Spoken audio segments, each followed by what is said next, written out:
Tonight we'll have the great pleasure of having Ron Clace, Miles Hale, and Andy Crawford. We're going to be discussing some structure work.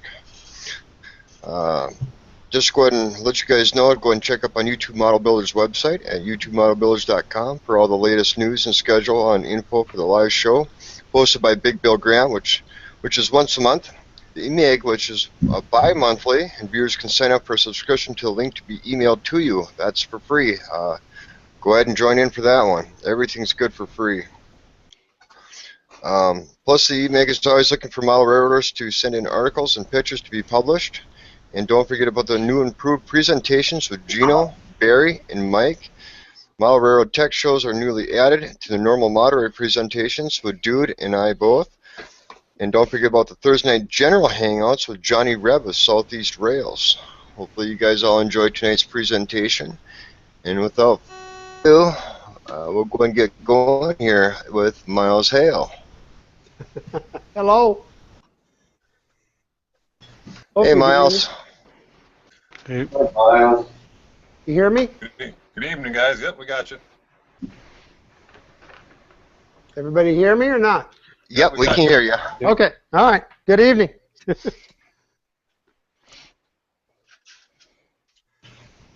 Are you wanting me to do something? Just start talking about structures. Oh, man. Light on us. Well, if people have seen the last couple of videos that I've done here at the city, that's the latest project. I took the easy way out on my city. I think you can see it, yeah. I've got Woodland Scenics and Walthers. I think I've got 4 or 5 Woodland Scenics ones in there. Fran went to a meeting down there when they first came out with these buildings, and Dwayne, the CEO, said, "Fran, what do you think of our buildings?" And she said, "Well, I don't like them." And he went bananas right there on the spot, of course. He said, "What do you mean you don't like them?" And she said, "Well, you put so much detail on it. Now we're going to have to put that much detail on every building we put on a layout, every layout we build."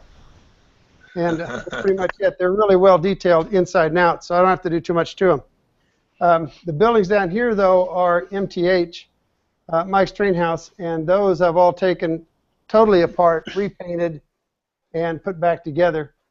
Some of them with a little more than other things. Let's see what I've got here. So this guy. We'll bring this in, and you can see that. This was, let's hold it up a little bit. This is a 3D printed porch. Did it on M3D 3D printer, as I did the railings as well.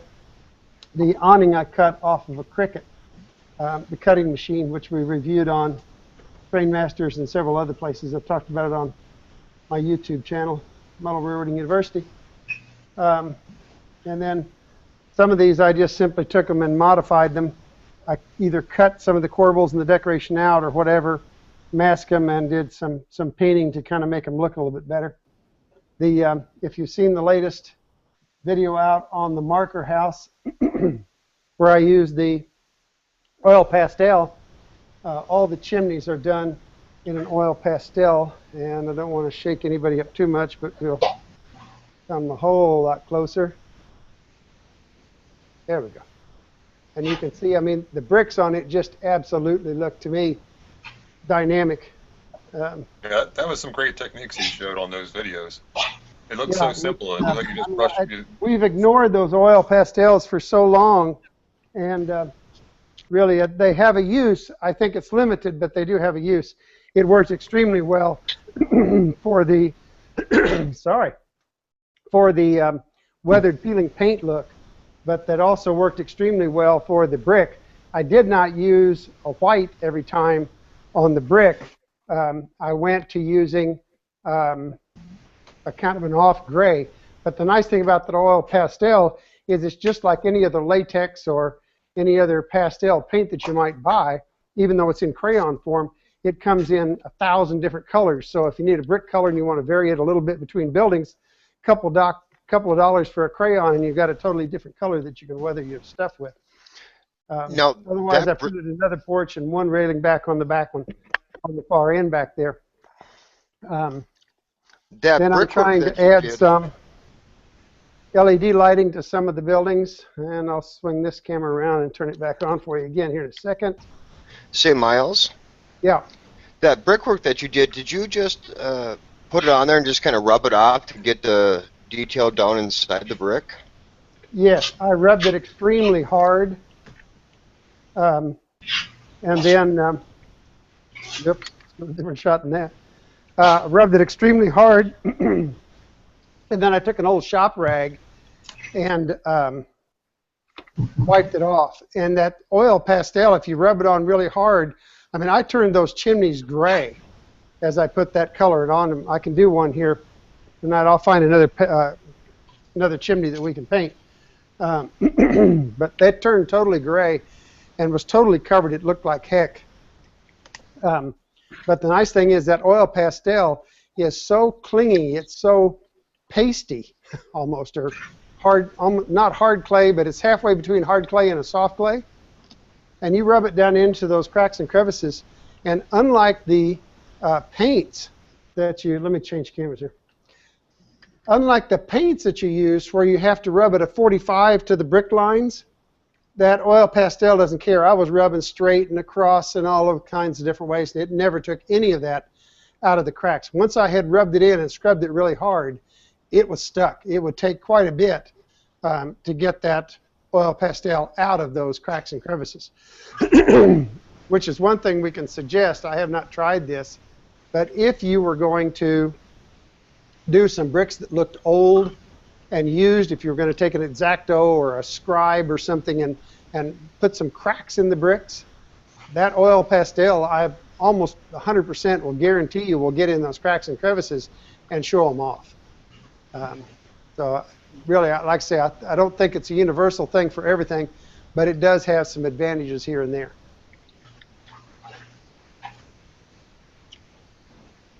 And otherwise, I'm going to, let's see, we got, go to this one. This is a plaster kit, actually, came out years and years ago, and I just put some light in it, plus I've got an LED light over on the Shade Tree Mechanics thing there. That looks kind of cool to me anyway. And swing this camera around. Show you not all the layouts as clean as some of it is. We'll go to this one. This building, and I'll try and get up a little closer, take some of the stuff out of the way. This building is 100% paper. Getting some moray lines in there. The eyes don't see these lines that are occurring, but this looks like clapboard siding. This looks like shingles, and they're just as flat as a pancake. So are the windows. And I have people that come up to this building and touch it, and they can't believe that there's not 3D relief there. Absolutely fantastic, because the windows, the clapboard siding, the bricks, if I move over, I don't know if I can get rid of this moray or not. I don't know why it's doing that. I think you might be on the wrong camera. Oh, I bet I am. All right, let's change it in. Sorry about that. That's okay. So this one. There we go. Okay. Getting all those lines in that clapboard sides, which I don't understand. I'll change the camera angle in a minute. But this is all flat. There's not a bit of that's relief. This is all flat. All of these boards that look like they're all individually, fan down a little bit here. All of the foundation, it's all flat paper. I'm And finding again, that I technique think really it has amazing applications in certain places, in others not so good. I love this building. It's one that Pat Harriman did in his book on, I think it was wood frame buildings. I labeled it a little differently than what he did, but labeled it for a guy here in Kansas City. But I like it. It looks great. It's going to cause me a problem when I go to set this building into the layout. It's probably going to go where it is now, because you can't do scenery around this and put water on it without ruining this print. I mean, this came out of a computer printer, Epson, but nonetheless a computer printer. And I'm not so sure that I could spray enough dull coat or Krylon flat or whatever on here to protect this print from running once I start to put the water to it. So we'll see. It's, like I say, I think they look absolutely fantastic.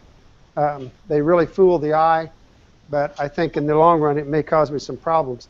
When I used to work at KD Microtrains before they split up, I had to maintain all of their commercial displays. And one thing that I did was I took a bottle of wet water. I mean, these things had sat in the warehouse for a year until they were ready to be used again at the next NMRA convention. And I'd have to clean them off. Well, I'd give them a rain shower. I mean, what's more natural? And they were all plastic or wood buildings, so they didn't care. I just washed the dust off. It made the trees come back. They were vibrant as if I had just put them on brand new. The buildings looked like they had just been placed. It's a great way to bring the railroad back to life. It's a terrible way to bring it back to life if you've got these paper buildings, because you're going to ruin the paper building when you spray the water to it. But at any rate, just some thoughts. I'm seeing some of those paper structures of the cardstock. That's coming back, actually. You know, it used to be popular back, I guess, back in the 50s or whatever. And I'm seeing some amazing modelers like Trolls Kirk doing it. And I think it's Jim Gore had one of his clinics at the Portland NMRA.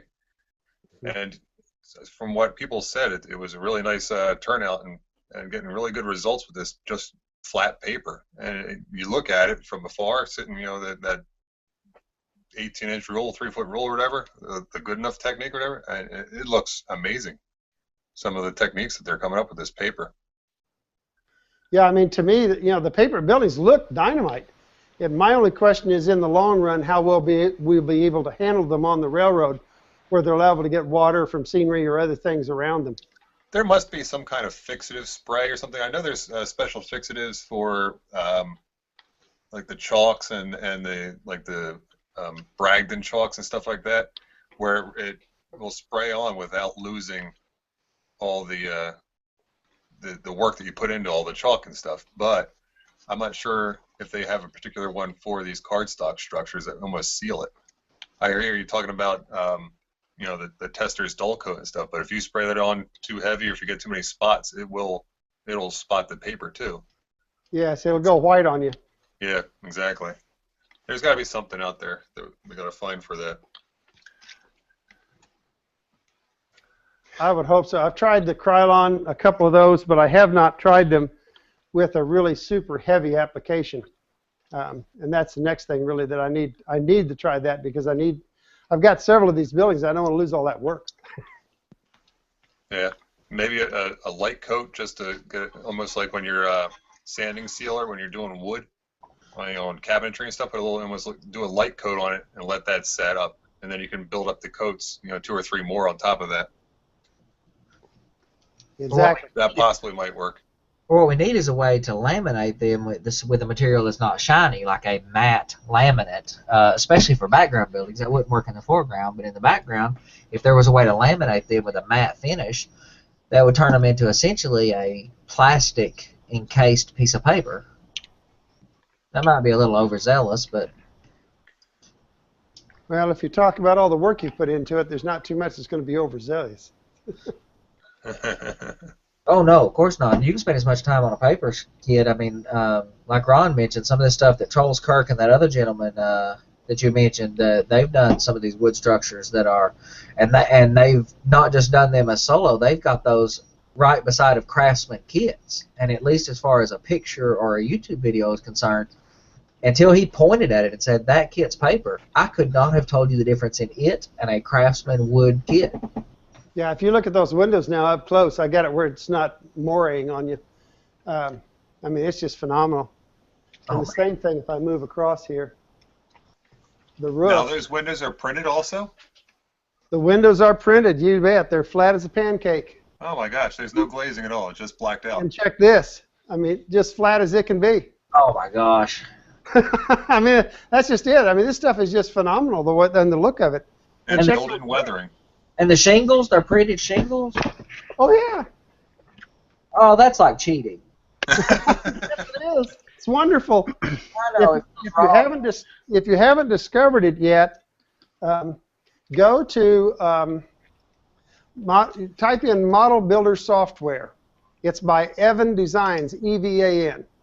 Yeah. And Evan's wife actually does a lot of the graphics work. But you can go in there. That's how this whole building side was printed.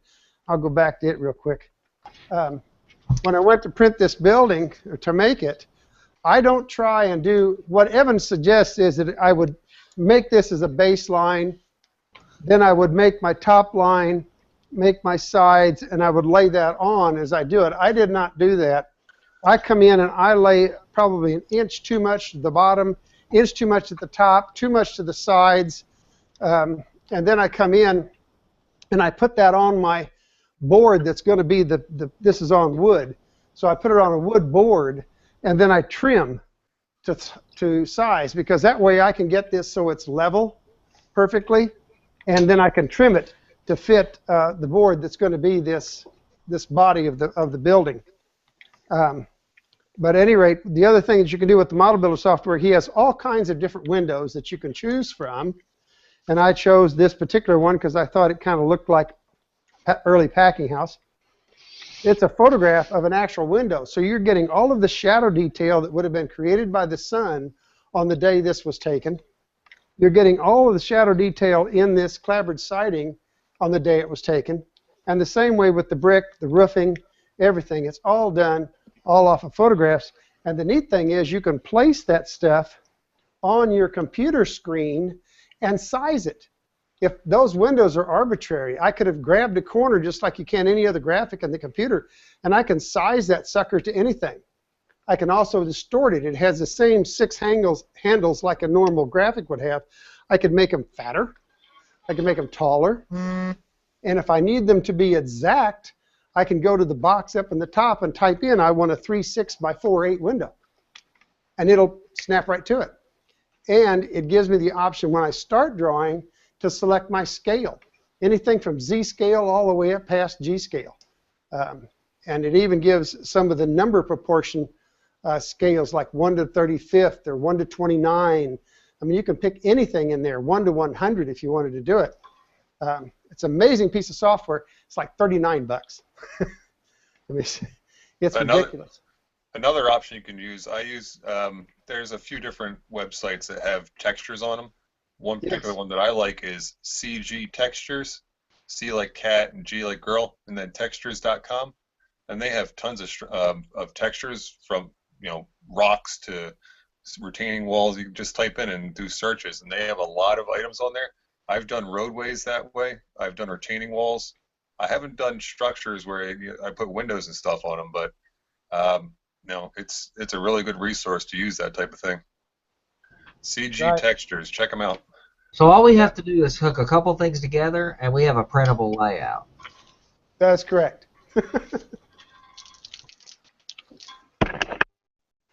So what kind of wood is it mounted on? Let the robots build it. No way. That's all the fun taken away. So what kind of wood did you mount it on? I used, hold on, I'll get it. They call it apple plywood, Baltic birch. It's a cabinet grade wood that has absolutely no voids in it, and it pretty much will never warp. Let me go over and get another building that I can handle a little bit easier. Take my mic cord here so I can get away a little further, and I'll be right back with another building. Okay.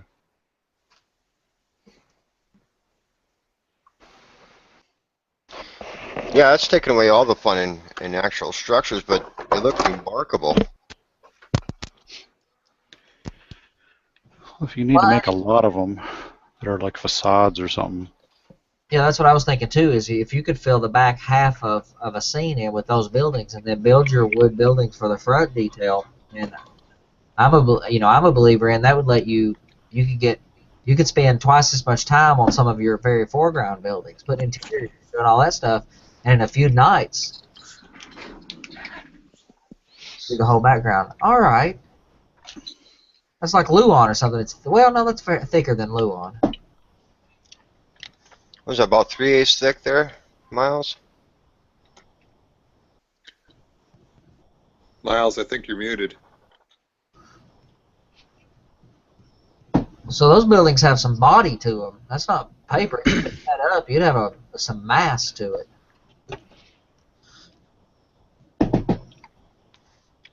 I think you're muted there, Miles. Yeah, we still don't have your audio. He might have come unplugged there or something. There, how about that? Yes, There sir. we go. Okay, sorry, my connection slipped out. Yeah, what I've got here, this comes in 3/8 and 1/2 inch. This is 3/8. And then it's deceiving, but just stick with me for a second. This 3/8 is what the paper then is mounted on. And look at this 3-dimension. What I did was I printed this stone side, again, oversized. Let me back out a little bit. Printed it oversized for this side, lined it up, glued it on with double stick. I like double stick tape from 3M, the real high stuff like they build trucks with.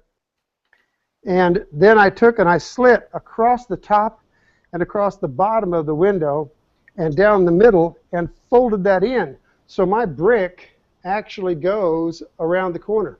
Wow. And then you build, how'd you build those concrete seals? This is just a strip of gray paper, Huh. as is this. And then I painted gray on the sill and on the inside under the lintels. Excellent. Yeah, it's And definitely the fun. window you're seeing, again, is printed. I printed it to the right size. And that is glued then onto this 1/4-inch plywood. So the windows are actually in this seam between. But that's what makes them so solid, so you can't poke them out. And gives them the relief, so they're back that 3/8 of an inch, like an inset building in a concrete block wall. Yes, just like a stone wall like this would be. Incredible. And then this is all paper trim then around here, cut to fit around that edge. The one thing that I did, this was done in an NMRA magazine probably 8 or 10 years ago. But what I did on the table saw is I came in and I cut a piece of this 3/8 Baltic birch this wide. Is that right? No, I take that back. I cut them this wide as this column is here on the end. Just that much. Then I cut a strip that was as wide as the window. Then I cut a strip that was as wide from one window to the next, and then repeated across. Then I came in on the table saw and I cut all of the blocks that are here, this bottom window, to this height. So this block, this block, this block, this block, this block. And if we look underneath here, you can see it, I think, maybe. Let me get it up really close. See if I can point them out to you. There's a seam right there. That's that block for the column. Here's the block for the window and the window. So what you have then is a strip that goes up the side here, then a block in here, and a block at the top. A strip down between, block, block, block. The reason is if I cut them on the table saw, they are absolutely, look at the squareness of them. I mean, they're just, to me, as perfect as you can get them. Everybody hear that? Yep. Everybody's being quiet. I don't know if I'm getting through to anybody. We're taking it all in. To me, it really, I mean, it allows you, first of all, to work on the table saw, which is much easier than trying to cut all this stuff by hand and getting here with a coping saw or whatever, trying to cut this stuff out. And it makes it absolutely square and even. I mean, to me, it was a beautiful way to put this building together. And I've done it several times since then. Same thing on the front here. This is a block. This is a block. The column goes all the way down through. I put all of this building front together. Then I bandsawed around here and cut off the excess that was on top. So how about corners? How do you get the material to wrap and the bricks aligned so that as a full brick comes to the corner, only the end of that brick is visible? And so I guess you measure the paper and build the building to meet the right size? Because I looked at it a second ago and it looks... Look closely. Oh, well, And nobody ever sees it. right, I got you. An old friend of mine, Laurel Joyner from San Antonio, since passed away, he had the big O-scale railroad. He always said what you want to do is get them with the en masse.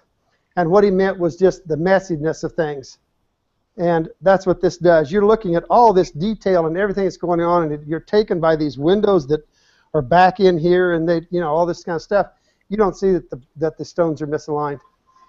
Your eye tells you, oh, that's really cool. Right, it And looks... yet, if you focus in on just one thing, you begin to see, well, yeah, sometimes they're lined up and sometimes they aren't. Doesn't really make a difference because you don't really see it. Doesn't matter. Doesn't matter if you don't know it. That's right. It's the old Walt Disney thing. Illusion is everything. We won't tell anybody. This isn't a. Please don't. Please don't. It's the same thing with that building. Oh, excuse me. Sorry about that. I think I'm on 2. Yeah. On this one, I just put trim boards down here, and you can't tell whether they're lined up or not because they're 1/8 of an inch away. You know, around the corners, you can't tell it. That's just 1/8 by 1/8 strip wood. L. Anyway, just some ideas. I was hoping to create some questions, and we've got an absolutely zip I see over on the right side. Somebody write something.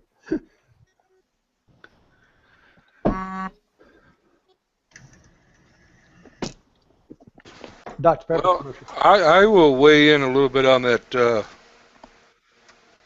pastel crayon idea, and I did try that. And yeah, I gotta turn my camera on here so I can see. And it doesn't turn out when you're looking up close,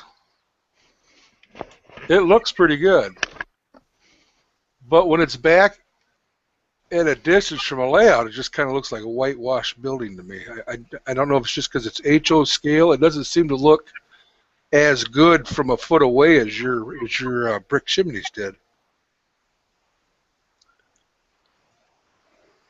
It might be a scale issue. The building I did it on was HO, and I think I've got it upstairs. I can bring it down when we do a break.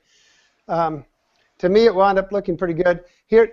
But my comment on it is this: I said earlier, it's limited in application, or I think it's not the answer for everything. Nothing is, but I think it looks better on a building that was really old with really peeling paint.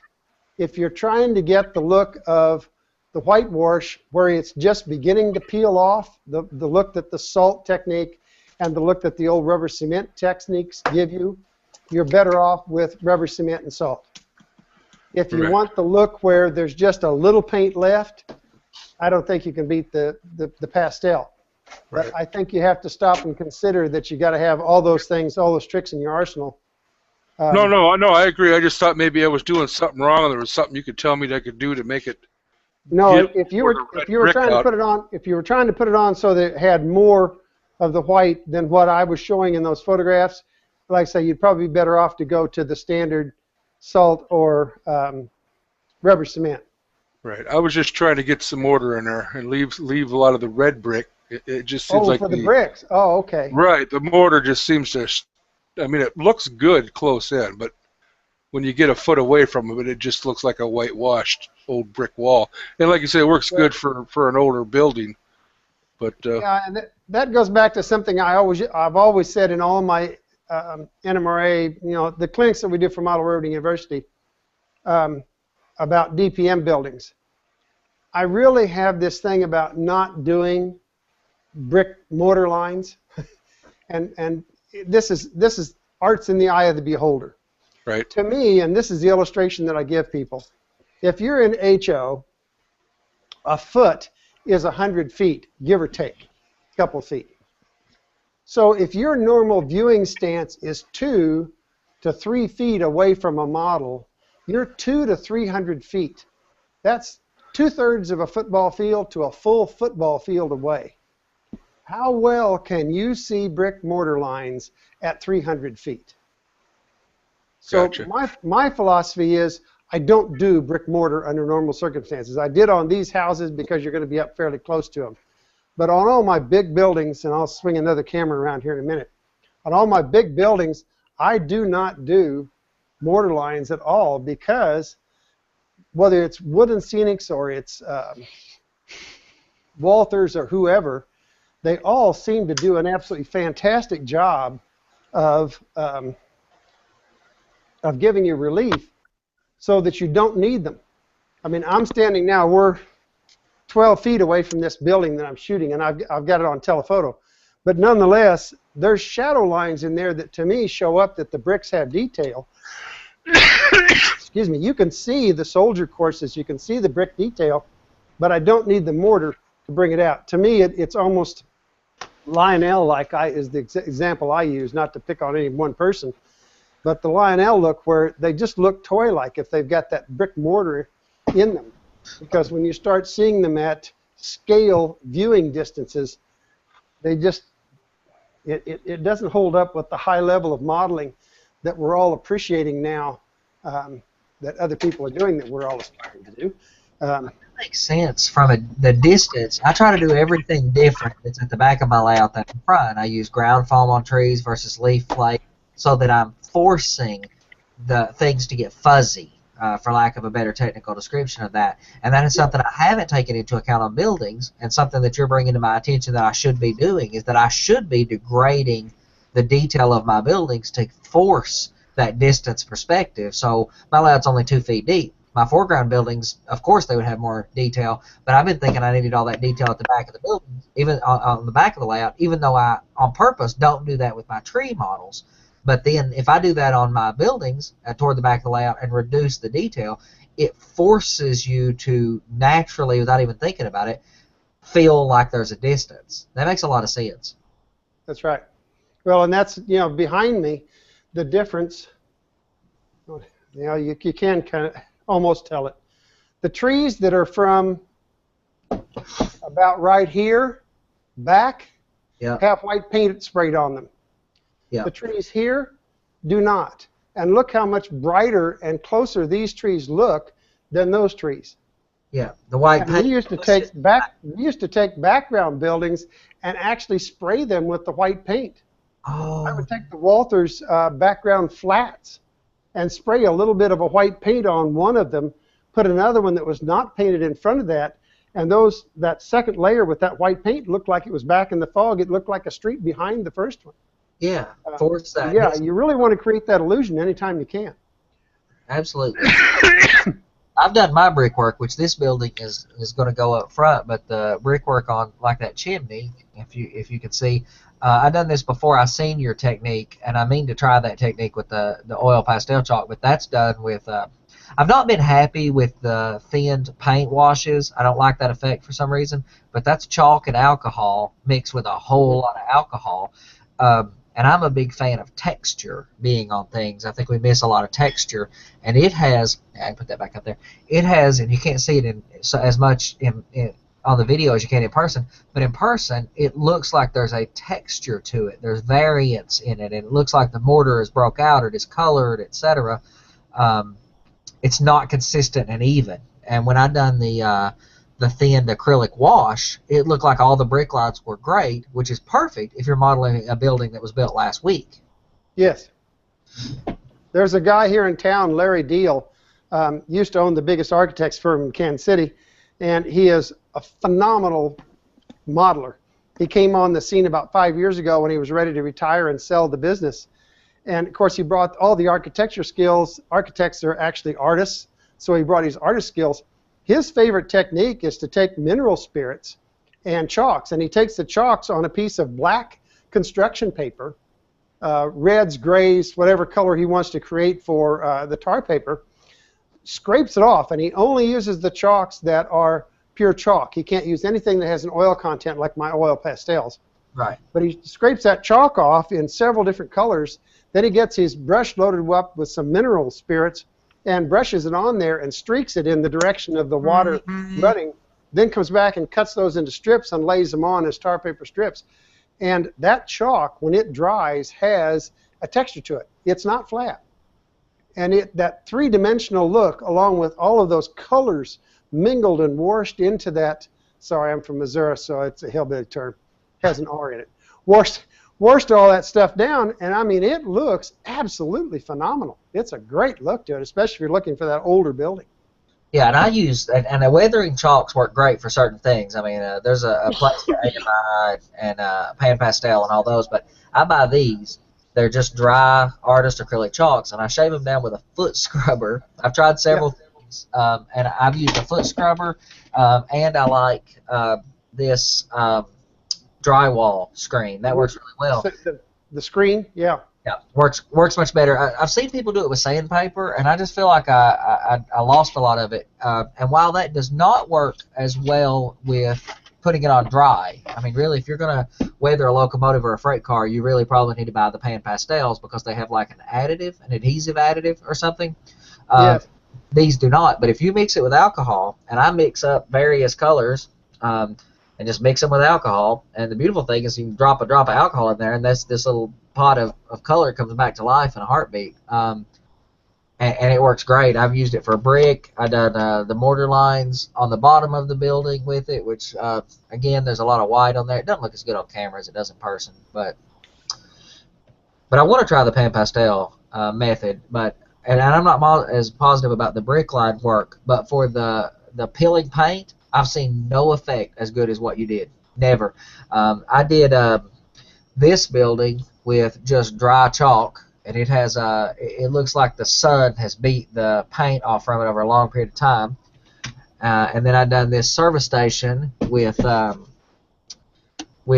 old rubber cement, and it gives an effect of somewhat recent paint, but peeling in a certain way. But that effect you did looks like an old railroad shanty that was painted 40 years ago, and there's only drops of paint that are just barely hanging on. Yeah. That's why I say I think it has limitations, but to me that look of the paint just barely being left, just a little bit of it, is one of the harder things to get, and this thing makes it super easy. But for making the white buildings like you were doing, yeah, I think the salt or the rubber cement's a much better way to go about it. Yep.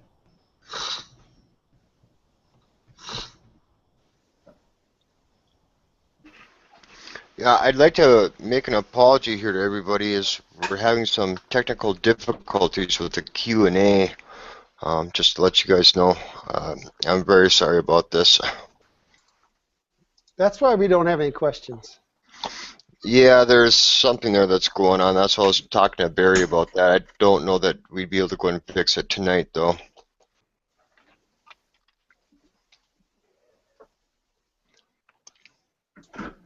We can encourage anybody that has a question, they can post it as a comment to this thread, and I can go over to the G Plus page and watch for those. So if you do have a question, you could post it as a comment to the Google Plus posting for this Hangout, and we could just watch those and see if you guys have any.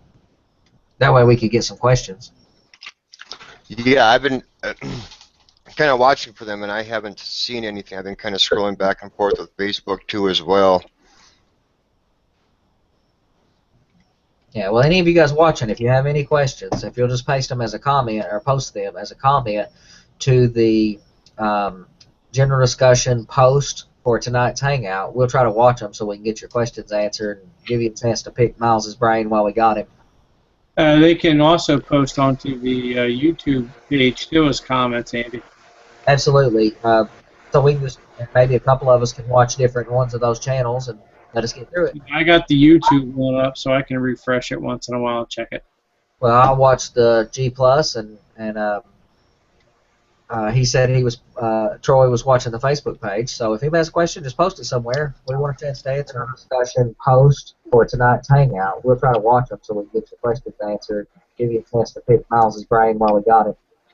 Yeah. Post There's on something, the yeah. YouTube page too as comments, Andy. Absolutely. So we can just, maybe a couple of us can watch different ones of those channels and let us get through it. I got the YouTube one up so I can refresh it once in a while and check it. How about if I deviate for a second then? And Yeah, we're working on it here, Miles. while you're watching No, the that's Facebook all right. I'm just going to cover something else. post it somewhere. Go for it. Discussion post for Those of you that didn't know, we were talking before we went live. I went to the while we got it. NRA show and filmed, of course, for Trainmasters, but one of the things we filmed was at Engineering. The company's called N, as in the letter, and then Gineering, Gineering. You type that in, you'll go to his website.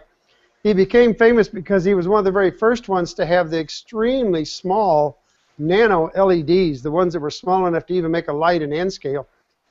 His latest entry, and I think these are phenomenal, this little board, if you can see it next to my finger, is a soundboard. And it's capable of, if I get a pointer here, 4 different sounds that can be programmed in off of these triggers here.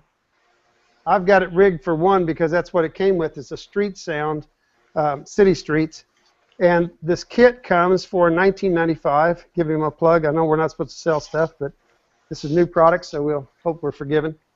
Comes with the speaker, comes with the board, comes with the instructions. I think it's absolutely phenomenal. I'll trigger the thing here and then hold my mic down, and maybe everybody can hear.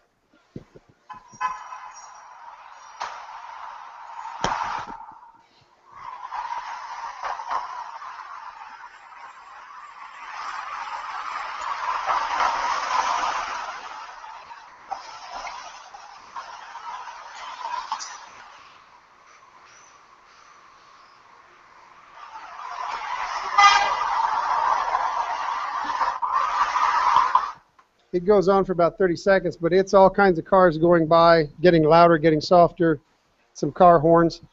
He had some phenomenal sounds for dogs, cows, waterfalls, you name it. He's got, I don't know, 50 or 60 different sounds, and he will custom record any sound you want for what he says is a nominal fee. I don't know what that is, $2, $5, whatever it may be. But the neat thing about it is, for the $19.95 board, instead of just one sound, you can actually put 4 sounds on here at whatever the fee is. And like I say, it gives you the speaker with it. So pretty phenomenal buy. He's going to give us some sounds that we can put around our layout and maybe bring them a little bit more to life. Really kind of cool. Slight plug for him. He'll appreciate it. And how do you switch from the different sounds? Are those 4? All right, go back. Hold this up so you can see. Maybe a little bit better. Yeah, you can see where my blue wire is there? Right. All right, then 3, 4, 5, 6, and 7 are the other contacts for the other 4 sounds. And the black wire is my ground. So when I touch the black to the blue, it triggers the sound. If I touch the black to 4, 5, or 6, or 7, it'll turn that sound on. If it indeed had another sound on it. This one doesn't. It just has the one sound. Yeah, so anything can trigger that. A push button on the front, a DCC accessory decoder, a motion trigger, an optical sensor, anything can trigger that sound effect. Does it have timers or any kind of control built in so you can have... Hold on. Or would you have to build a timer as a way to trigger it? Okay, you know, and if you get too technical, I fall back on being a PE teacher. Okay. Cheating again. Sorry. Someday some PE teacher is going to write into me and give me a hard time about saying that all the time. But nonetheless. Okay, he has here one of 4 different types of start controls are programmed into every unit. Move to the back. Momentary latch, uninterruptible, pad 3 momentary playback. Playback will run through the entire length of the sound effect and then stop. Okay. Momentary latch. That's the one that I've got. You trigger it and it goes through no matter what happens. It can be triggered, I think, on a continuous loop.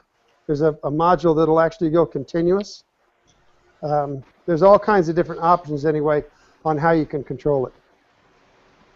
At $20, I was sold when you first mentioned it. So that's it. I just bought, I don't know, probably 30 or 40 modules from another manufacturer that sells for about $30-35 a pop for all the other model makers here in Kansas City, the model railroaders. And man, this thing is like half that. And they're only capable of 1 sound, whereas this engineering one will hold 4 sounds. So $20, even if you charge us $5 for additional sounds, you're still not even up to the cost of the initial of the 1 sound recording, you know, from the other maker. So I'm not saying any names. I'm just saying, you know, it's pretty economical. yeah, will you spell the name of that brand for me again? Because I'm trying to search for that. It's E. No, All right, it's that one N. N is in the letter N. Yeah. And then Gineering, G-I-N-N, or excuse me, G-I-N-E-E-R-I-N-G, I believe. Yeah, I googled that and I didn't find it, but Try N scale and then type engineering and see if that maybe brings it up. I don't know. if I can find it, I'll paste a link. Yeah, and if I'll look after, I can't do it because I'm on my computer right now, but If I can do it after this, I'll do it and I'll find it for you. I found it. It's just engineering.com. I was just searching instead of that. I'll paste the link. Excuse me. We have a question here, Miles, from Ralph Renzetti. Thank you, Ralph. Go for it. He says, what would you use to trigger the device? Well, I'm going to use just probably a motion sensor, proximity sensor. And I'm going to use occupancy detection and use it to trigger under-track sound effects. But you could use motion sensors, you could use a timer, you could use an accessory decoder and hook it into JMRI so that you had certain sound effects in the morning and certain in the evenings. With as simple as that board is, you can do anything you want. All you got to do is hook the ground to the connector. That's right. So do you have to order certain sounds on each board, or? Yes, What? you can order it with certain sounds. I believe his website probably has those listed. But then also, I think you can request from him to do special sounds. Excuse me, just drop him an email. I think he'll be able to put any sound you want on there if you had some special sound that you had recorded, or if you wanted him to go out and look something up and put it on there.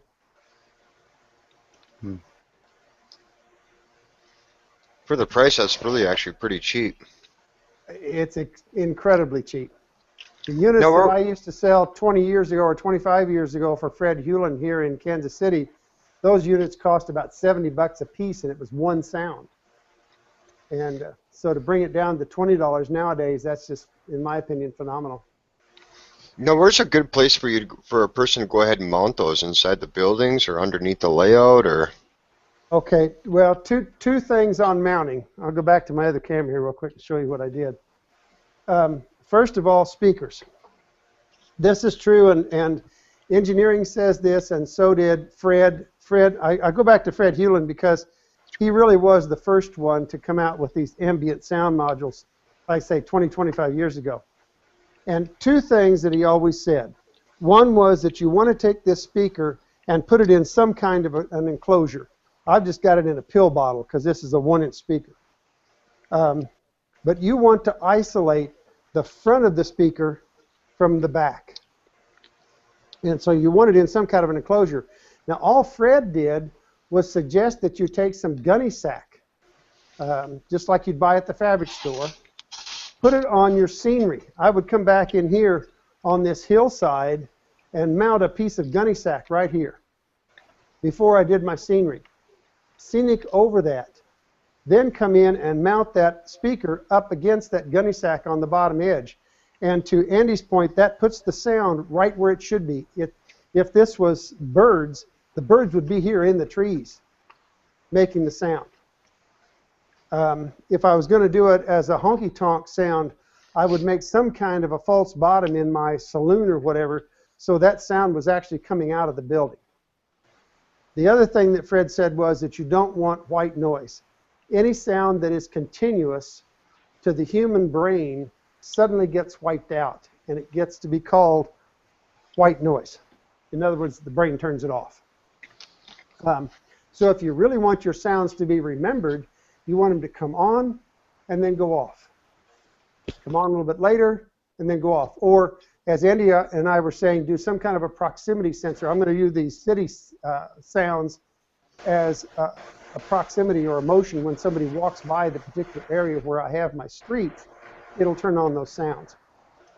Now, I don't agree with Fred 100%. I'm with him about 99 and 94 100s. But I have a stockyard that's going to be here on the building, actually where your big camera that you're looking at right now will be setting. And in that building where I have probably 8 or 10 stock cars parked at any one time, and they're all supposed to be unloading at the big Kansas City stockyards, I want those cow sounds and those pig sounds all the time. And I'm going to dial them down to where they're really low, so you got to be kind of in that aisle to hear them, but I want them all the time. If they're white noise, I don't care, because the cows mooing all the time would have been white noise, and you would have turned it out. But I think the proximity sensor idea is a better idea than I was first thinking, now that I think about it, because you, when you're across the room or in the next aisle over, you're not hearing that. But when you walk over there, you as a person trigger that sound and you hear it, and it feels like because you got closer, you can now hear that sound effect. Your you're not going to think that I created that sound, but that I walked to where you can hear that sound. So the proximity sensor from your fascia would be an incredible effect. Yeah, very much so. This is off the subject, but on the subject, I always say that the DCC sounds that we have fallen in love with, they're way too loud. I take sounds on a lot of my engines and I just hit F8 and turn them off. But the best thing you can do is go into those CV settings and turn those engines down so that when you're operating it and you're right on top of it, you can hear it. But I don't want people 3 aisles over to hear my engine running, and I don't want to hear their engine and their friend's engine and the other engine, because then I've got white noise in the room. I got too many engines and too much noise. Well, that's not prototypical. If you're standing in the valley in the mountains like I model, you're not hearing a dozen locomotives. You're hearing 1 or 2. That's right. There. So my opinion is the sound effects should be strong for 3 or 4 or 5 feet and should very much drift away after you get away from that. I agree with you 100%. And the default setting is... Once you get over that, wow, my engine's got sound phenomenon, turn it down. Absolutely. It's just too much. Speaking of sound, Miles, Ralph asks again, for your demo, you're using a 9-volt battery. Can they be connected to a power supply to power more than one? Yes, I'll read real quick here because it tells you anything DC between 7 and 20 volts. And he does have a reverse polarity protection on. In other words, he's got a diode in there someplace to keep you from messing it up if you hook it up incorrectly. But it does require DC and then anything between 7 and 20 volts. So you could hook it to your DCC, but you'd have to put it probably a bridge rectifier. You'd have to do something to make it DC to make it work, or put it on a power pack. Now you need an accessory bus under your layout anyway, with lighting and everything else. You need to pull a 12 volt is what I pull, is a 12 volt accessory bus. And if it's that flexible between 7 and 20 volts or something, then hook it at 12 volts. That makes it easy. Yeah. I ran several buses underneath the layout, one at 1.5 volts for 1.5 volt bulbs. I've got 2 wires that power 3 volts for my LEDs, and then I've got, I think, a 7 for my tortoises because I like 7 volts. It runs them nice and slow, but gives them enough strength. Yep. And then I think I've got a 12 volt circuit under there as well. And I took a computer power supply apart and I rewired a computer power supply, and that gives you 12 volts. 5 volts, 3.6 volts, or something like that. So there's real easy ways to get those multiple voltages. I mean, a computer power supply is a dirt cheap way to do it. Well, okay. What I would do is send the team back in with a new captain. Oh, no, I'm sorry. I reverted back. I'm sorry. You got so technical, I went back to PE.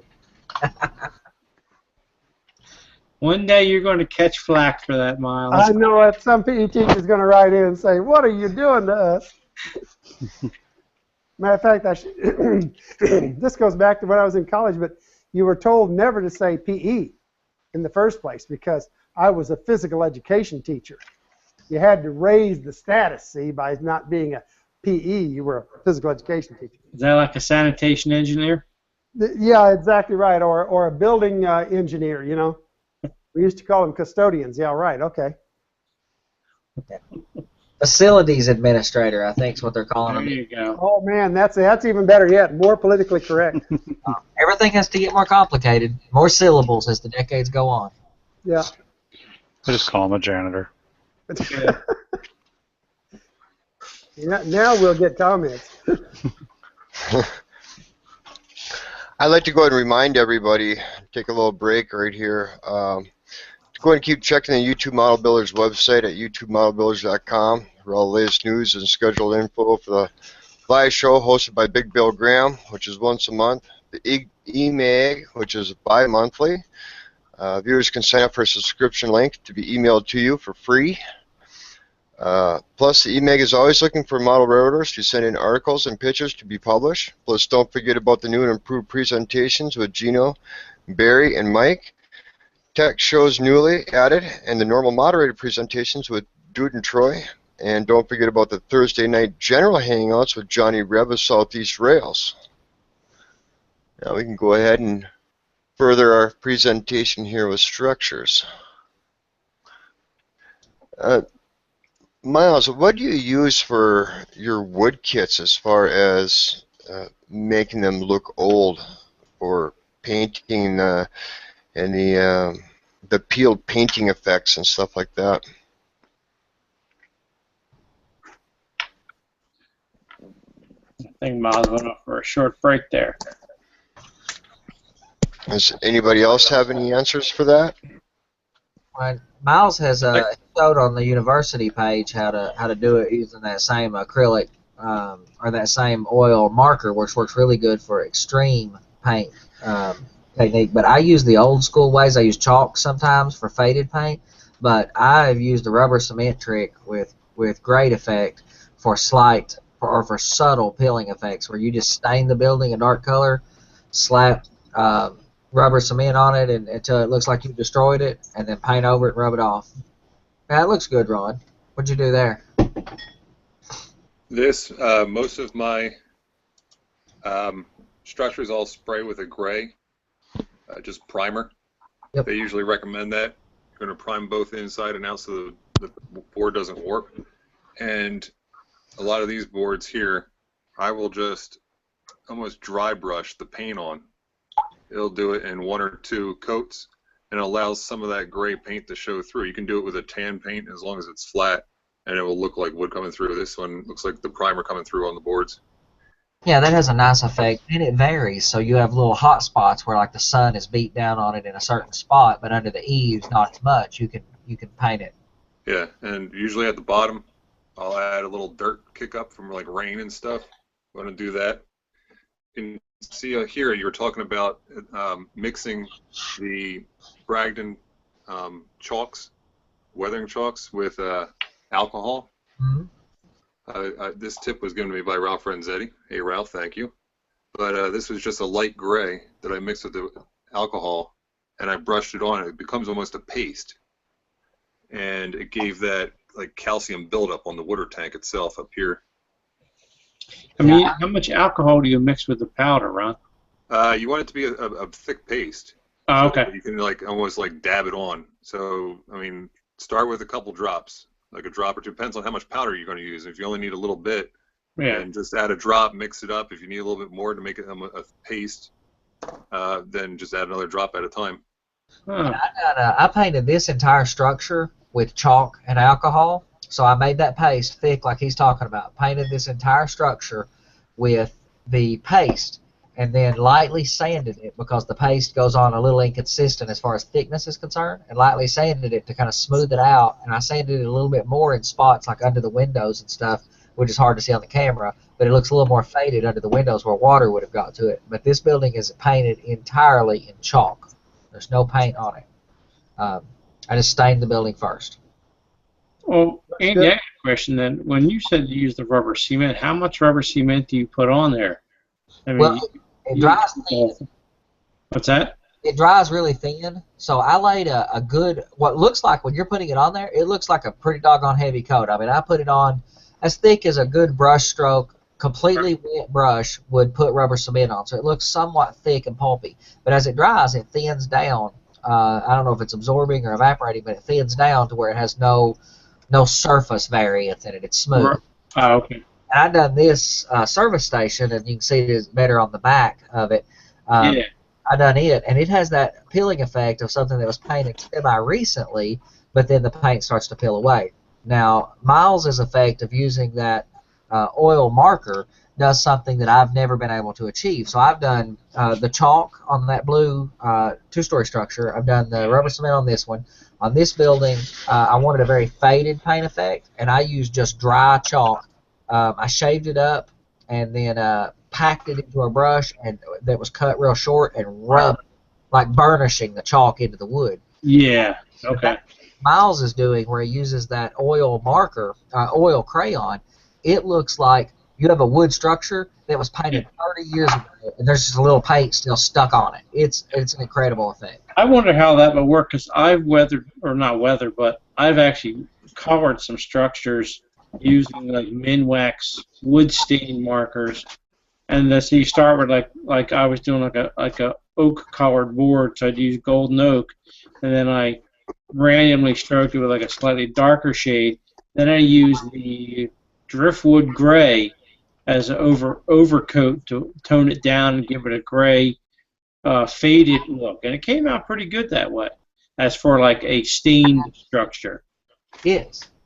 And honestly, you have to use. I've used these 3 different techniques here, and I'm going to use a different technique on on every building. The techniques just yield different results. And it's not that you can use a heavier or lighter touch. You can, but there's some things that you need a different technique. The rubber cement gives a certain type of technique that happens to buildings under certain circumstances. Right. Oil marker, oil crayon does something that I don't know how you could create without just manually streaking a little bit of paint on there, which would take forever. Now, to take off the rubber cement, what do you use to take it off with? Just a finger. Just rub it. Yeah, I used the back of I used a pencil eraser a little bit so that I could get it on on certain boards, make it look like one board. Didn't as well, but I didn't do that as much. And I used the flat end of a toothpick to kind of get up into some areas under the eaves. But for the most part, I just rubbed it. I wonder if you could use like a stiff toothbrush too. Oh yeah, that would work. Especially on a big structure, you would need something to to give you a good even stroking across it. So yeah. Cool. I'll have to try that out. That's an old school technique, but it's a solid. Because I have a building kit I got to build downstairs. It's the Polymer Ice Company from Foscale. Yes. And I want to do it in red, but I want to do it in a red peeling paint with like a white undercoat. So I'm trying to figure out what technique I want to use. So. Well, and Ken Patterson done in one of his What's Neat This Week videos, Model Railroad Hobbyist, and it's on YouTube. Ken Patterson showed that technique with some detail on a video from 3 or 4 months ago. I'll have to check that out then. Yeah, yeah. Yeah. Gary Nash, I think, Nash and Greenberg wrote a book 30 years ago, something like that. And in that, he described that rubber cement technique. I'm not so sure that he wasn't the one that came up with it.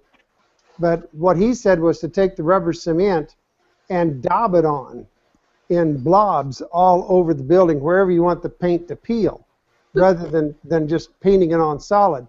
Yeah. Daub it on, then paint the building with Folkwell or whatever your paint's going to be. And then they actually make a thing you can buy at the art stores called a rubber cement pickup.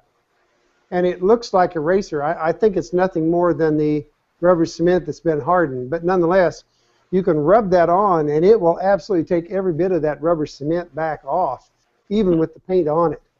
And it really makes a beautiful, I think, looking structure. The one that Andy showed up really shows how it does a kind of a spotty, every once in a while look.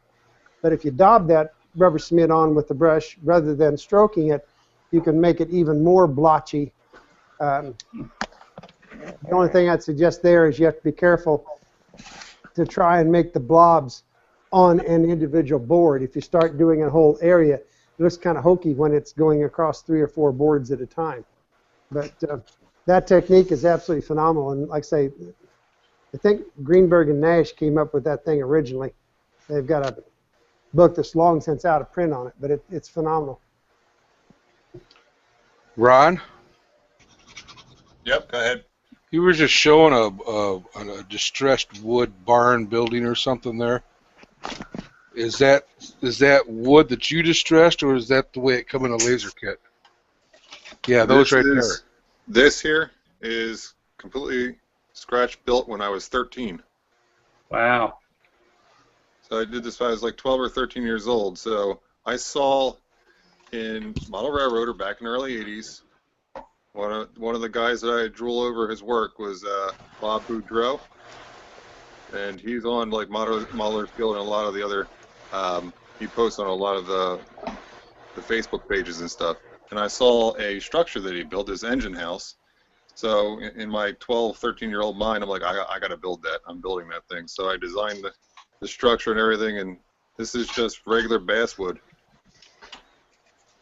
I never finished the whole thing because, the whole teenage and cars and girls thing got in the way, but eventually this will probably end up on one of my layouts here. How did you distress the wood the way you did it? Oh boy, you're making me think back 30 years. Well, then you shouldn't have showed it. Probably the only thing I had back then was X-Acto blades and a saw, like the where is it here? This Xuron saw, like that with the fine tooth. And that's what I did with these boards here. Actually, I was going to show some techniques on that. And this is just some basswood here, a little thin 32nd. I threw, this is that driftwood stain from Minwax that the gentleman was talking about earlier. This here is Jacobean or Jacobian, however you want to pronounce it. It's a little darker. And I can put on some washes and stuff. And to get the effect so that it looks like the weathered wood on this platform here and on that wooden barrel. Oh, wow. So those all stainers work very well. this is just the Minwax stain on most of this wood. And then I'll take a wash. It was actually of this here. I just pick a light gray. This is like a light or medium gray. And I put a real thin wash on it into the board. And it brings out the grain and stuff. And that's how I got the effect on all these individual boards here. Oops. Over here on the platform itself. And I use India ink for that effect personally, not all the time, but some of the times, because the alcohol or the water content in the alcohol causes the grain to kind of pop, and it dries real quick, so it doesn't tend to warp. It can warp, it will warp, but alcohol and India ink works really good for me too. But you got to use different techniques and different paints so that you can get variances in color between your buildings. You don't want them all stained the same color. Yeah, well, this is just a big board I had laying around, and I stained this a couple hours ago, just so it would dry. So I mean, I could throw some wash on there, and then we could see what it ends up looking like on these two different colored stains. Yep. Can you take acrylic paint and mix it with alcohol for a wash too? Absolutely. Yep, yeah, definitely. That's what I do most of my weathering and stuff and painting is with washes, actually. I'm a big fan of washes, even though Andy and Miles are saying they don't wash, the bricks and everything. I'll throw washes on the bricks, and I do it on wood grain, and I have an enjoyable result on that platform in the wood for that steam donkey that I'm building right now. Yeah, I actually made myself quite a collection of Hunter line stains, and they're alcohol-based stains, so you can thin them down too to make washes out of them.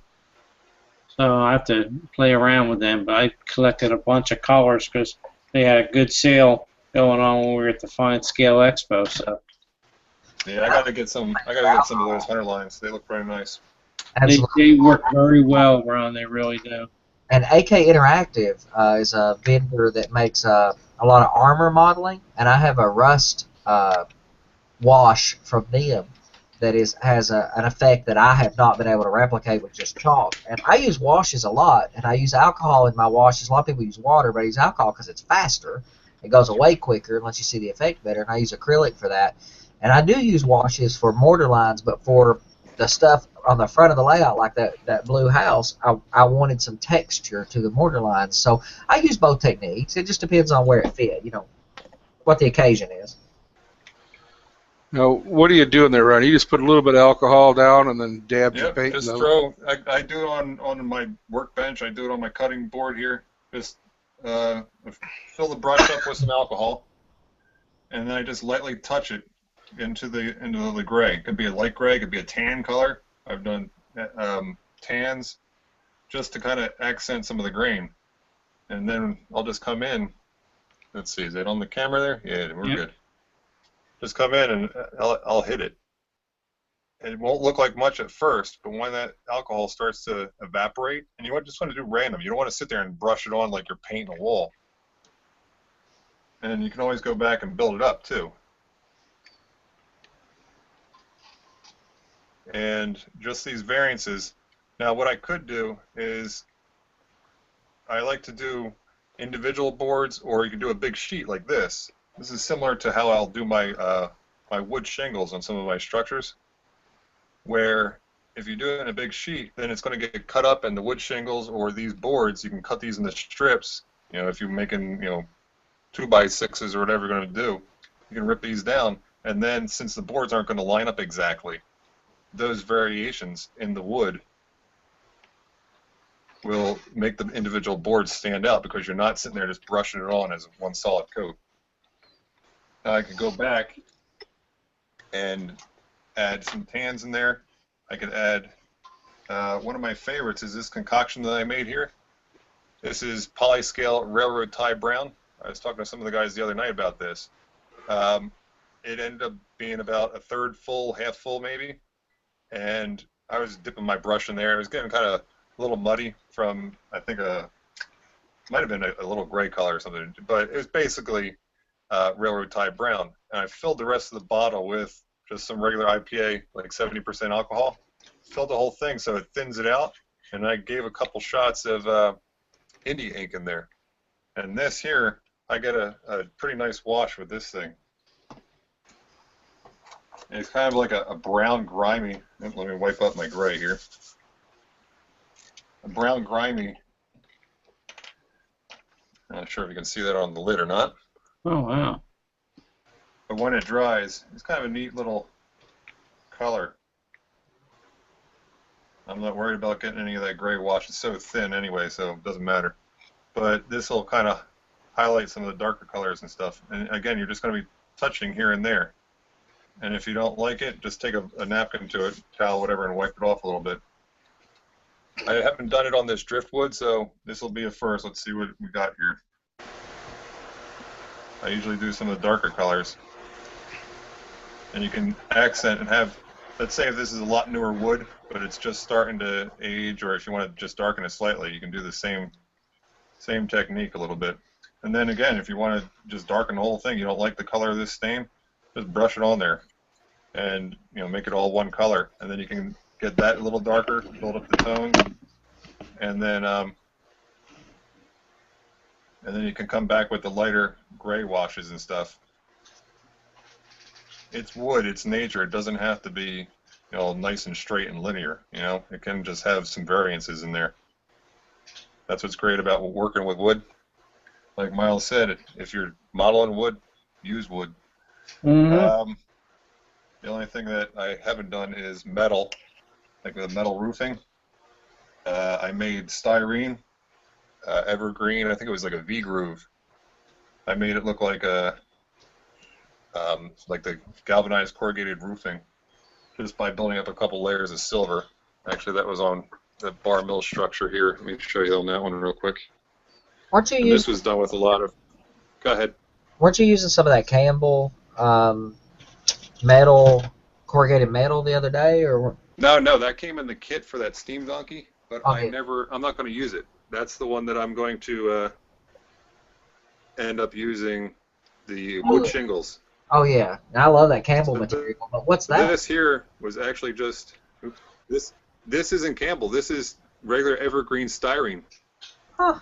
And I brushed on some layers of silver that I had, and it's kind of a thin silver, so the white is almost showing through, so it gives it a metallic look, sure. But it's lighter.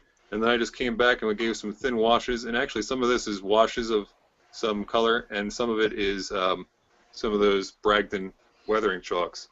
Well, some of the military modelers have like metal type paints you could probably use for that too. Yeah, that AK Interactive brand that I was talking about that I use that rust wash from, they have some metal materials. That AK Interactive is a really interesting product line. Military modelers use. Yeah, that one. I think I got one bottle of that. I got to start building up my arsenal. Yeah, that stuff's incredible. What is that? How'd you get that effect, Miles?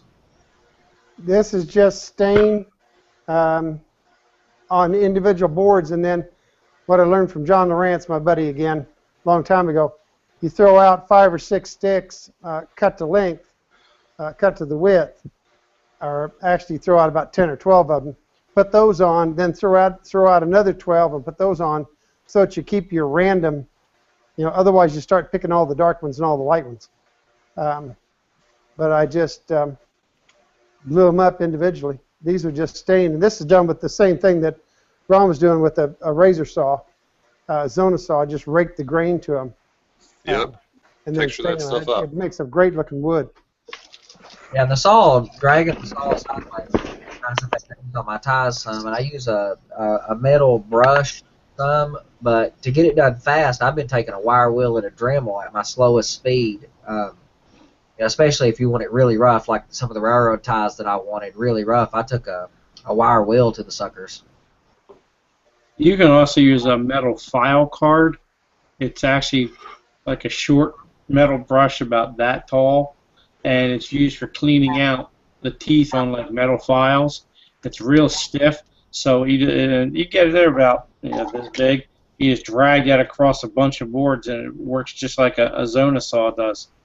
Yeah, this is the wire brush I use, and it's of course it come from a welding supply. Well, it come from wherever, but in the welding supply section, and it works really good. It just requires a lot. You have to put a lot of pressure on it to get it to dig into the wood. Or also something I do when I'm distressing wood is I instead of distressing and then adding stain, I stain first so that I'm getting the wood moist, and I open the pores up, and then I do my distressing, and then I'll come back and stain again with a darker stain, and then that stain will go into those grooves and give a darker effect from it, but it makes the distressing much easier if the material you're working with is moist. Ron, Ralph mentioned to use 99% alcohol as it's only 1% water. Water will warp your wood. Have you ever had any problems with your wood warping? I've got my 99% or 91%. Also, the only time I had my wood warp was when I primed one side when I was first started working with some of the Craftsman and Bar Mills kits. I was like, oh, I'll spray one side, let it dry, I'll flip it over. Well, I came back, and when it was dry, it looked like a big banana. It was bowed all over the place. So I sat there, I put it under weight, I sprayed it, and prayed to God that I could straighten out these walls. Luckily, it worked out for the most part. It got pretty straight, and I sprayed the other side, and I never did that mistake again. Now, when I do prime my wood, I will prime the inside and then flip it over so that I can prime the finished outside part of the kits second. That way I don't care what if it gets smudged a little bit on the inside, it's no big deal. So always paint your inside, flip it over, and paint the outside. Now, what do you prime with, Ron? All different kinds, depending on what the finished color is going to be. Here's a primer that I have laying around here. Okay, so you spray in the wood kit, you spray. This one here, regular Krylon. And you could go, and people say they go to Walmart and buy the 99-cent ones or 87-cent ones or something like that. Yeah. The amount of gas that I would spend driving to the nearest Walmart is about the same as if I just drive down the street and buy some of these primers. So I got the white primer versions of that and stuff. So depending on what my finished look is going to be, that determines my my base coat of primer. Now, I use square stock on the inside of my structures, and a lot of people will, like Ron's doing, will paint everything, even weather the individual sides of the material first. Again, everybody works differently. I work better if I build up the superstructure. I don't put the details on, but I put all the sides together and then put the cross-bracing and support so that it doesn't warp or bend, and then I paint the structure as a whole unit so that the corners and sides all get filled in and I don't have gaps where the boards come together. Now, I know that a lot of the modelers and most of the people I watch on YouTube, they suggest painting. Modeler Man Mike and Ron Perret and a lot of these guys, they paint all their sides first, and I'm sure that works just fine for them. For me, I build my superstructure and I well support it so that it will, I can handle me handling it while I'm putting the detail on it, and then I paint the structure as a superstructure whole and then put the detail on it. And it doesn't warp, but I use 1/8 inch square stock wood to support my corners and to laterally support the wood. And then, like for this structure, I did it in such a way as that those in the middle are at where the second floor should be. And I'm gonna go back and put cardstock in and build a little bit of a floor up, so when I light it, I can illuminate just certain rooms and have the room divisions and floor divisions. Andy, are you sealing the inside of the building then? I do on some of them, but this one I did not. But what I have done, where I leave the bottom open so I can go back and put lighting and interior in, is on a lot of them, before I put the windows in, I'll go back and just spray it with with Tester's dual coat or something to clear coat the inside. But and then on some of the buildings, actually a whole lot of the buildings, I've been painting them black so that so that when I light them, they'll do something different. But something I'm going to start doing now, especially after watching one of your recent Model Railroad Universities, is I'm going to find some paper interiors and put those on the inside, and then it won't matter what color. I can go back to painting them black if I do that. Yeah. That's what I did for some Plasticville buildings. I wanted to light proof them, so what I did is I built a wall and a ceiling out of thin cheap poster board. Yep. And then in the ceiling I mounted a 3 LED strip for the lighting. But I just taped the corners with blue painter's tape. But on the inside of the walls, I glued scrapbook paper, like solid colors or pinstripes, like as wallpaper. I just need to figure out something for a floor where you might be able to see in, so you don't see the scenery material under the building. But yeah, that worked out pretty good too. Using some kind of paper like that for interior, or even use a photograph of an interior and mount it inside.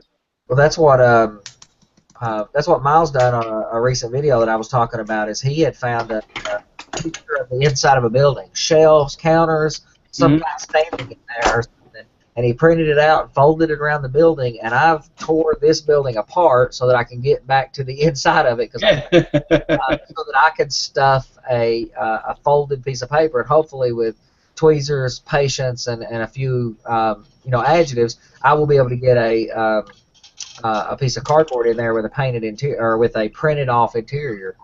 Yeah, I saw a guy at an NMRA clinic at one of our little local meets. He did that, but like for say like a window box, he put the photograph in the window box. Then he made extra copies and cut all the, like say a storefront, and cut all the items out and glued them slightly off the background to give it a 3D look. Yeah, shadows. He did like a whole scene of an engine house where he cut out some of the machine tools and stood them in the foreground. It was amazing. As you look in the two corners, and it's just a cycloramic wrap in the background, but in the foreground you can see the wheel machiner, drill press, and stuff. And it's amazing how nice it looks in there, how real it looks. Well, curtains has been the bane of my existence here lately, trying to figure those out. I've done it. I've printed some curtains off and scaled them down and stuck them in from behind the windows. But up close, like this house that I was showing goes right on the front of the layout. I mean, like this curve in my whatever is in the base plate goes against the fascia. So you'll be able to see inside, and I want to put some interior detail, but I have not found the best surface for materials or the best material for curtains. I've tried some actual cloth material, and it looks way too bulky. Yeah. I've heard some people talk about taking aluminum foil and cutting and shaping it to look like curtains, and I have windows open, so the curtains could be blown out of the window a little bit, and then paint that aluminum foil. But it's you could do it with tissue paper too. Yeah, that's not a bad idea, and I have some of that came with one of these kits that was meant to emulate roofing, and it does a horrible job of roofing for me. I think to do for like a blowing window, you probably have to paint it with glue and let it stiffen up some, then mount it inside and shape it, and then let it dry. Yeah, and acrylic paint has a thickness to it that I don't absorb in, but it sometimes will harden up that material. I'll try that tissue paper if I can find it. Can I make a suggestion too? I would love. I used to do all the photographs for PPM for all their buildings for the catalog, and I had to make some curtains one time for, I think it was Aunt Eleanor's house or something. But this is something that crosses all the scales, because all you have to do is change the material, and the material was string, and I was doing HO. So I took some twine that was pretty thin. Yeah. And I took a piece of masonite, wrapped it with a Walmart sack. And one thing that you need to always remember is that crazy glue does not stick to a Walmart sack. Huh. File that back in your memory, because you can use it 1,000,000 times from here on out. Yeah. You wrap the masonite with the Walmart sack, tape it off, whatever. Then I took that tape and I very carefully wrapped again and again and again around that masonite, packing those strings absolutely tight together. And then I took some crazy glue and I made a little French polishing cloth, which at the next break I'll get it. But it's another piece of Walmart bag, sack. I took an old Kleenex, shoved it in the middle of a Walmart square of the sack, pulled it up. The cabinet makers call it a French polishing cloth. But they wrap the cloth and they twist it off so that it's a little pad. And then you take that pad and you can smooth that crazy glue all over whatever you want. An old friend of mine that taught me this trick, he built models for the Smithsonian, airplane models. And that's how he skinned his wings. Wow. Put tissue paper on it, and then he would wipe the crazy glue into the tissue paper, making it rock hard. At any rate, so I wiped the super glue onto the string. That leaves the string with its texture. Let that dry. You can spray it with a spritzer or an accelerator if you want to. Then you can come back and you can spray that or paint it with anything, because now it's hard as a brick.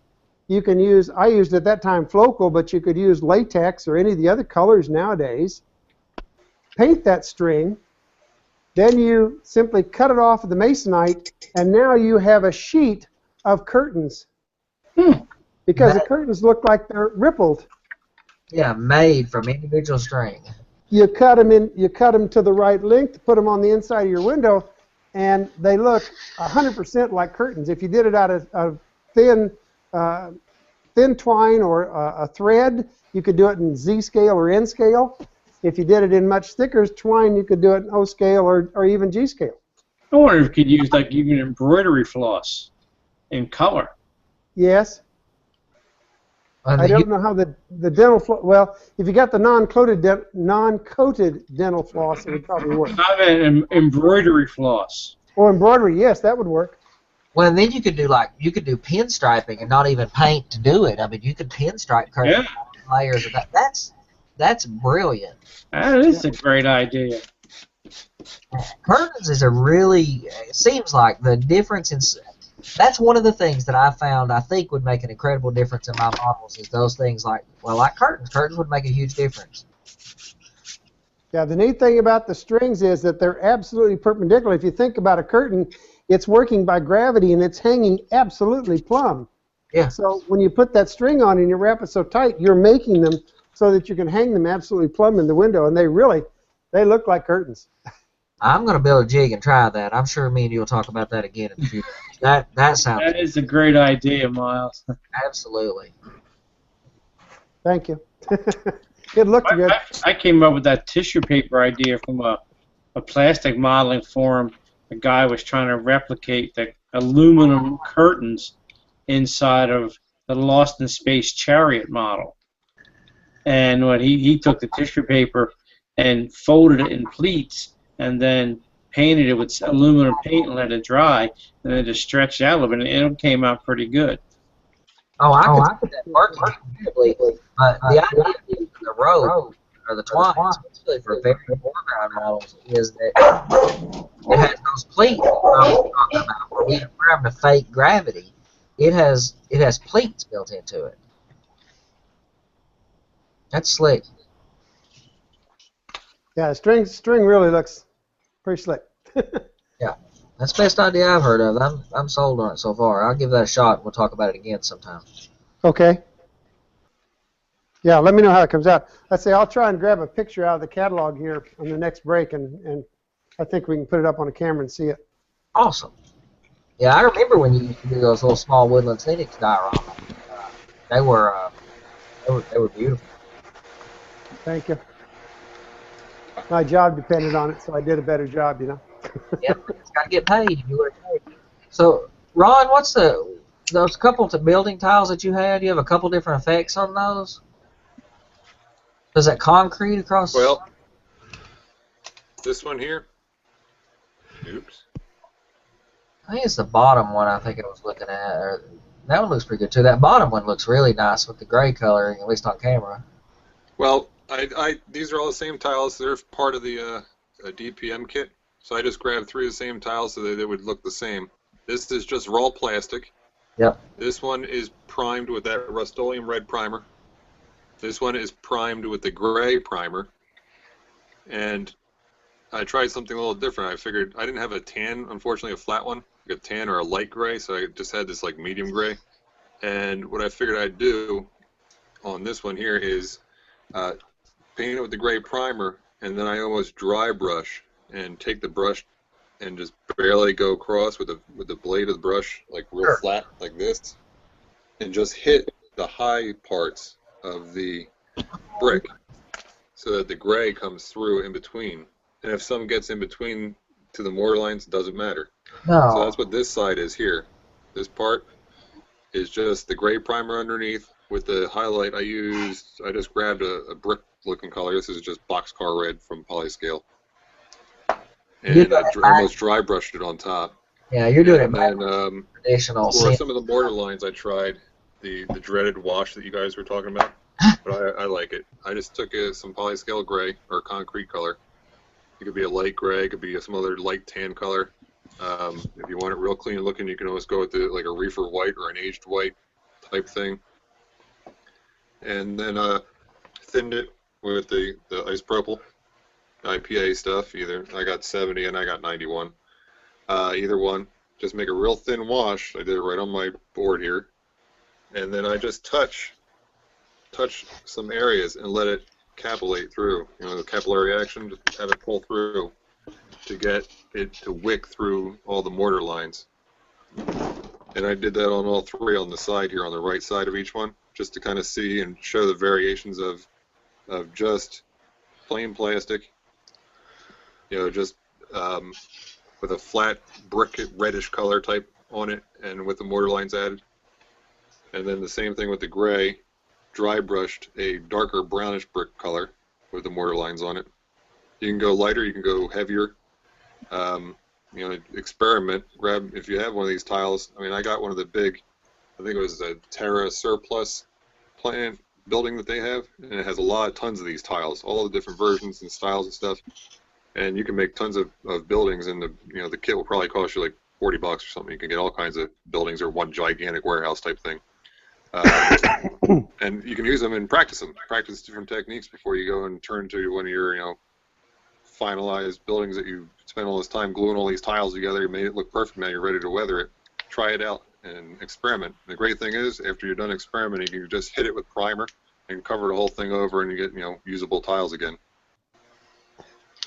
Now, Ron, the question is, I noticed that you're using Polyscale paint. What are you going to do when you run out of it? Buy some other brand.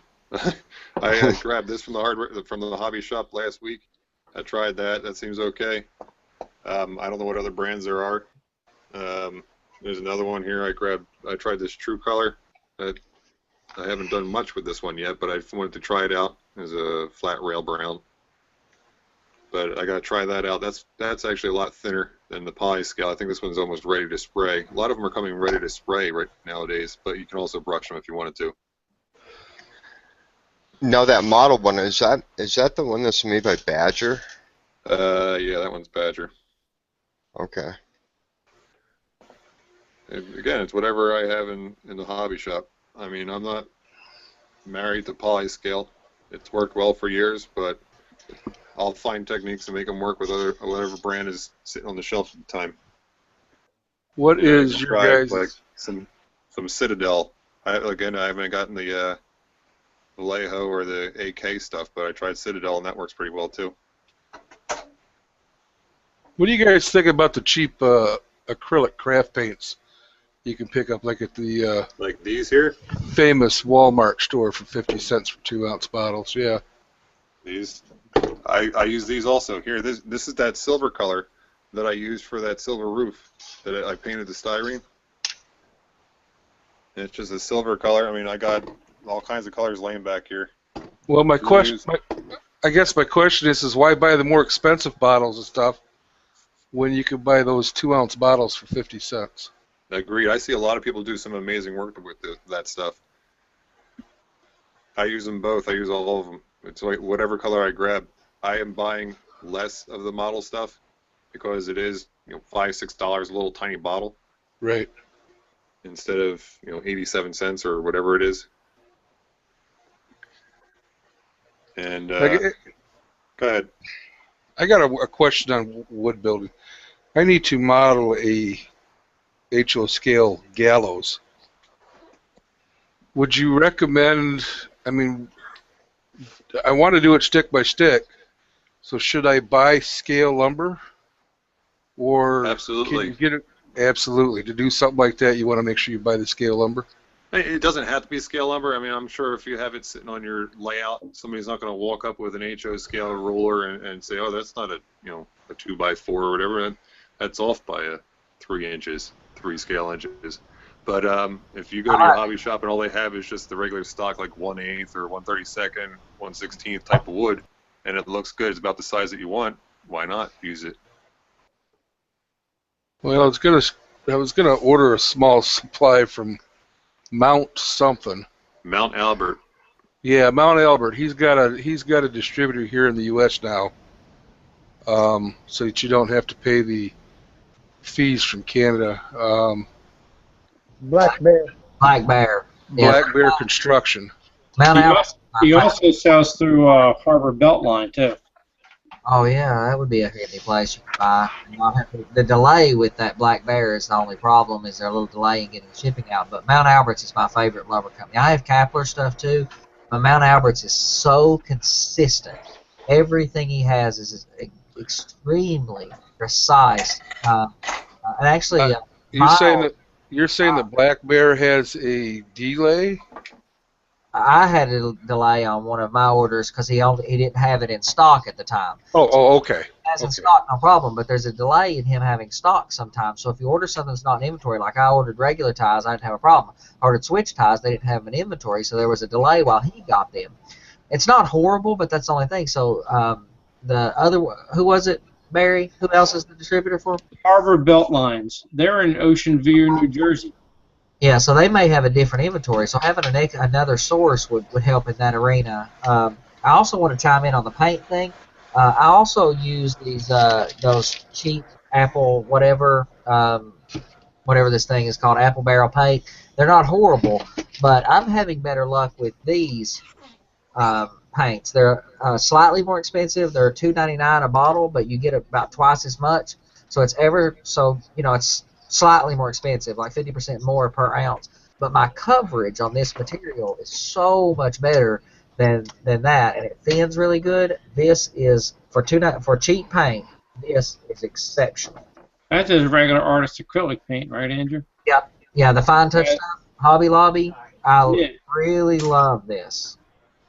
And I have some of the more expensives. I was kind of using the Apple Barrel for some stuff, and then I'm using this Dollar and Roni, more expensive, especially for oils. So I've been doing some weathering, freight car weathering in oils with this material, and it's really, really nice because you can put it on a little bit heavy and then lay on some paint thinner to get some streaking effects on coal hoppers and stuff like that. So this stuff is really good, but it's extremely expensive for these little small tubes, especially for acrylics. I found this stuff, and I didn't get the coverage I liked out of this. It's like it's not as richly pigmented or something. That's what it is, yeah. Yeah, and this has a really rich pigment, and what I'll do is just lay the bottle on its side and just kind of touch it a little bit and sweep my brush across it and go work on something, and it makes it really easy to dry brush. For cheap paints, I use it on scenery. I've used it on some structures. For cheap paint, I'm in love with this product.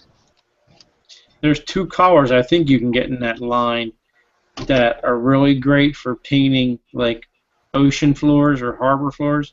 Yeah. Dave Frary always loves them. Hooker green and cerulean blue. Oh, I'll grab those next time I'm out. I've got the standard umber. Tipple them on and blend them, and they make really great like colors for where the ocean floors tapering off and stuff. Into darker colors. It works nice. Hooker green and cerulean blue. I've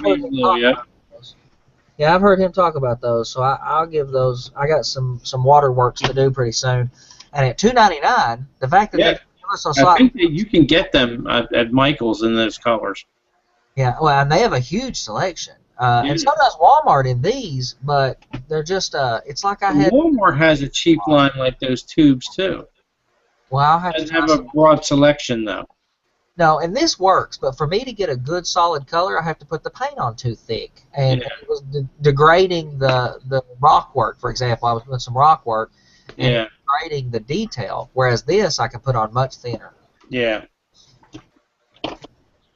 Yeah.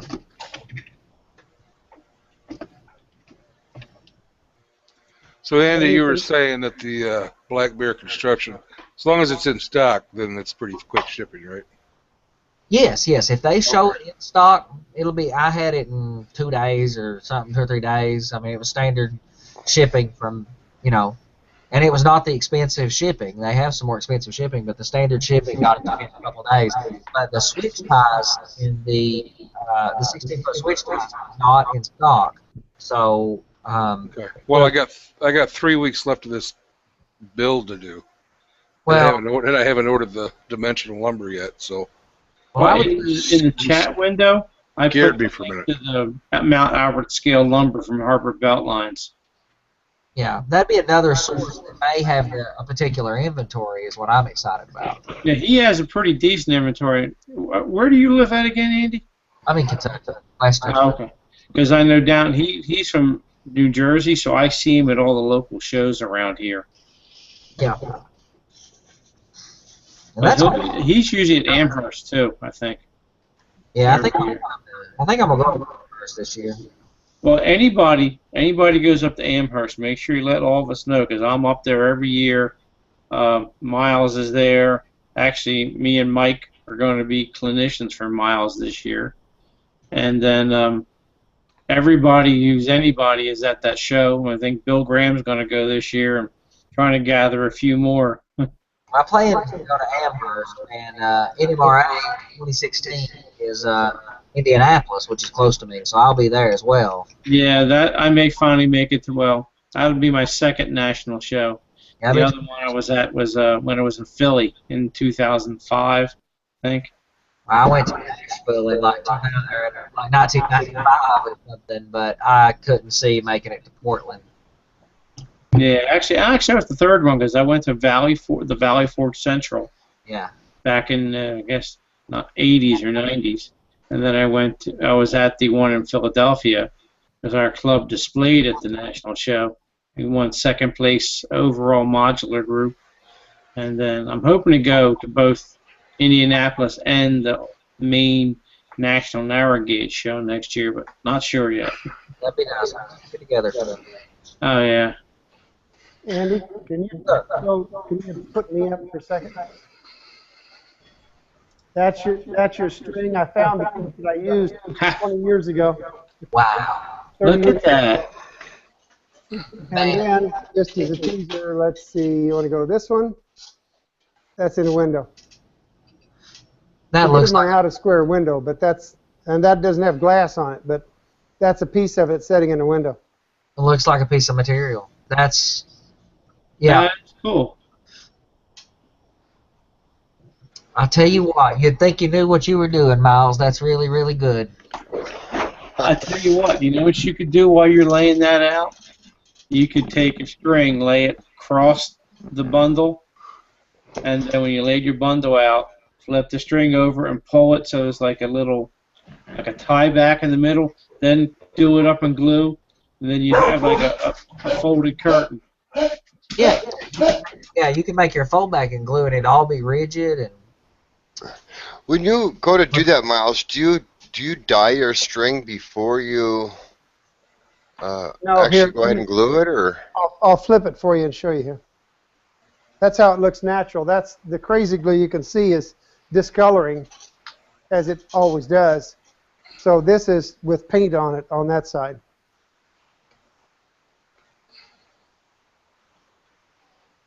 Okay, so the unglued side is the side that you're actually going to go ahead and paint then, correct? Yeah, I would just paint this. And as a matter of fact, let me see here. This side, the glued side actually might have looked a little bit better because I don't like, it didn't show in the photographs or anyplace else, but I don't like this fuzziness. Yeah, I was going to ask you about that, how a person actually goes ahead and gets rid of It's that. also showing on, oh shoot, I bumped it. It's also showing on that one the little fuzz. But to me, it looks a little bit better on this shot on the back side where you don't have the fuzz because it was against the Walmart bag. And it might have been better actually to have painted this side. Yeah, the super glue would give it would somewhat fill it in and give you a semi-smooth surface, even though you could see the texture. Right. Paint that. And this thing is, let me get some memory paper here. This is so hard that I actually think you could probably come in here and sand that.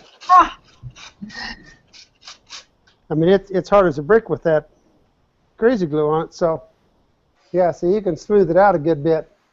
So just use thin crazy glue, thin super glue, so it'll soak into the fabric material of the. And you're just using twine. Just. I just used twine. If I'd used a higher grade of thread, that would have helped. But no, I usually use the gel or the medium, not the gel, but the medium viscosity crazy glue, just because it's easier to control. Yes. That looks really great. Well, I can see the crazy glue business is going to be working overtime now. Going nuts, right? And Walmart's going to be picking up more shoppers for their bags. Yeah. Not that they really hold anything, but That might be the best tip given to us is some surface that glue will not attach to. So Yeah, that trick with the Walmart sack, I mean, I use that all the time. It's amazing. They came to me, I'll tell you one quick story. I was working as a professional model maker for Vermont American, the people that make the tools for Sears, and we used to have a lot of stuff in Lowe's and Home Depot before Bosch bought us out and wiped it out. Nonetheless, that's another story. Anyway, so I was a model maker there, and I had to make some humidors and some jewelry boxes by the next day for the trade show in Chicago. And the other model makers that were there, they were kind of tool and die makers, and they weren't really woodworkers, which is kind of the background I came up in after I stopped teaching. I had a cabinet shop. So I said, oh, we can do it. And they said, you'll never get the finishes on. I said, trust me, no problem. So we made the boxes up real quick, and then I took my crazy glue, wiped it on the walnut and all these nice, beautiful woods, the spalted maple and everything, sprayed it, put another coat on, and I was sanding in between. And after about 3 or 4 coats of crazy glue, it looked like I had 50 coats of lacquer on it. Wow. And it was done in like 5 hours. Nice. And the other model makers are saying, how'd you ever pull that off? I said, I don't know, it's just magic, you know. Don't ever tell your secrets. Andy? Yeah, crazy glue is fantastic, and that polishing cloth all made it possible because I could smooth it out with that Walmart bag that was in the pad form. So you're basically, that pad you're talking about is basically just balling up making a knot out of a Walmart bag and using. Yeah, here with this red rag I'll show you. If I were to take a ball of a Kleenex, here, get one out of my pocket. If I was to take this Kleenex as a rag, put it in the center of this rag, and then around and twist it so that I get that ball. Yeah. Okay, and then I flatten it, and that's my thing that I'm going to use to move the crazy glue around with, except this will be Walmart sack with a Kleenex in it instead of this rag. Very cool. That is cool. I don't have to make new pads because once it dries, you can peel it off the Walmart, off the polishing pad, and use it again. Yeah. The crazy glue will just be like you peel skin off from a sunburn. That's amazing that it don't stick to it. There's some weird, I don't know what it is about Walmart sacks, but God bless Walmart and their plastic bags. The only time I really like them. Yeah. What's up, Jimmy? Do you use them with like gloss medium to make like waterfalls? Say again? Did you use them with like a gloss medium to make like a waterfall? Because I've seen it done with saran wrap before, like clear plastic wrap, where you put the acrylic medium on there to make your waterfalls. Yes, I shouldn't say too much because Woody's got a product out for that, Wood and Scenics. But yes, essentially, if you take a gloss medium and paint it onto a Teflon pan, you will have much the same results as you would if you took their water effects and painted it on. Oh, so you could use water. Well, you could use water effects to do the same. Okay. Yeah. You actually put it on a Teflon pan. Yeah, just paint it on into the waterfall effect, and then you peel it off. It's like a snake skin. and you can put it on your waterfall. Use a little more water effects at the top to glue it on, and at the bottom, and you got a waterfall. You can cut it to length. And Wait, Cut it to length, cut it to shape. You can do all kinds of stuff with it. that's good to know. what was that, Jimmy? What you had? What was that? Oh, I don't know if this is as good as regular super glue, but Harbor Freight has a 10-pack you can buy for $4 Yeah, I'll give it a shot. of the gel stuff. I was having a hard time finding the gel super glue. Yeah, I've been trying every brand of super glue, and I've got to get some Jet because I've had a hard time with with how fast. One of my favorites has been this Loctite. I've been pretty happy with the Loctite super glue. I unfortunately don't have a hobby shop, so I can't get some of those aircraft super glues without ordering it. But the Jet brand is one I want to try. But I'll give those a go. You need all kinds of different super glues, honestly. Yeah. The Loctite stuff I think is phenomenal. Yeah, I'm really happy with it. It just, I can't get one that's fast, really fast. So I've been using a different brand. If I got a pile here, so if I can find it in my pile, I have a thin. I've been handcrafting some trees, and if it's not fast, I would have not slowly but fairly quickly went insane. Are you using Accelerator? No, and that's another thing is not having a hobby shop. I'm going to have to order it, and I'm going to have to pay $3 for Accelerator and $7 or $10 shipping, and I'm going to do it. I need Accelerator. You buy a lot of Accelerator once to save on the shipping costs, and you'll never run out. I wish I could figure out what it's made out of because it's like an oil or something. I'd like to just make some Accelerator. I think it has Freon in it, but I'm not sure 100% on that. I guess that's why I can't find a recipe online then. That makes sense. Are the accelerators specific to the brand glue they're for? I don't know. I don't know. I've heard people say that. I mean, I've heard manufacturers say that. Sure. I'm not sure that it's true. It may be a product promo. Yeah. If I was a manufacturer, that's what I'd say too. But the Gorilla Super Glue, is my favorite thin set. And it's reasonably fast at around 10 or 12, maybe 15 seconds. But I would really like, back when I was worked at a hobby shop and was near a hobby shop, I used to get Jet and the Accelerator, and I could have stuck a branch on, tacked Accelerator in 2 seconds, I could walk away. And right now I can't do that. So. Yeah, I've been using the Zap. I have a big bottle of Zap glue, and that works pretty good, but it's pretty slow. I mean, like you glue some stuff together with that, you're talking 20 seconds plus set time. That's my problem right now, is that when you're making some of these trees that have 40 or 50 or 80 limbs on them, setting 20 seconds times 80 is costing me a whole lot of money in therapy. And I would really like something faster that might let me keep some of my sanity that my wife's convinced I don't have anyway. So. Have you tried your breath? No. Not blowing, and you don't want to breathe in just before you do it, but you get up real close and you just kind of on it. You'll be amazed at how fast it'll set. Really?